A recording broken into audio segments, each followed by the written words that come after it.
Nobody expected Bonnie Raitt to become famous. She didn't come from pop music. She didn't have a hit at 19 like most young stars. In fact, she didn't even care about being on the radio. Bonnie was just a red-haired, freckled college girl who played the blues better than most men twice her age. She wasn't chasing fame. She was chasing feeling. She was born in Burbank, California in 1949. Her father, John Raitt, was a big star on Broadway, but Bonnie didn't want to follow him into musicals. She picked up a guitar at 8, started playing folk songs, then fell hard for blues. While her friends listened to the Beatles, she was listening to Muddy Waters, Howlin' Wolf, and Mississippi Fred McDowell. In college, she didn't care about fitting in. Bonnie wore jeans and cowboy boots, carried a battered guitar, and hung out in coffee houses. Her voice had this raw truth.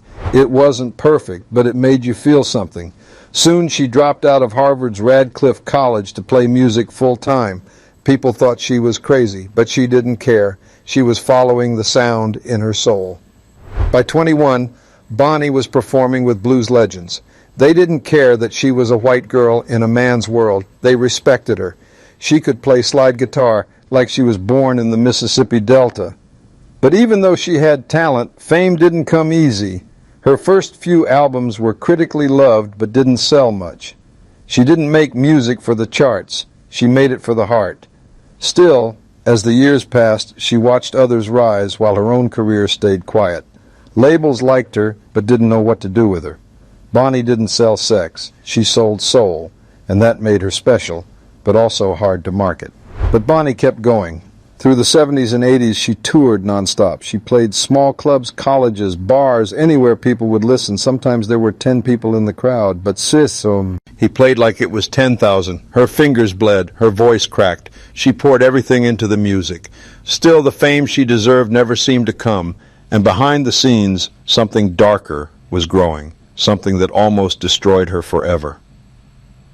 Drinking to forget, Bonnie Raitt smiled on stage. But offstage, she was falling apart. The years on the road were long and lonely. Her albums didn't sell. Her phone wasn't ringing. And slowly the pressure began to crush her. So she drank. It started as something small, a beer after a show, a few drinks with the band. But over time, alcohol became a constant companion. It was always there, waiting backstage, in her dressing room, on the tour bus. She didn't drink to party. She drank to forget.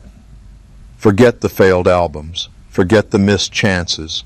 Forget the feeling that maybe she just wasn't enough. She hid it well. Fans didn't see the pain. But inside, Bonnie was drowning. She didn't see a future in music anymore. Her label dropped her.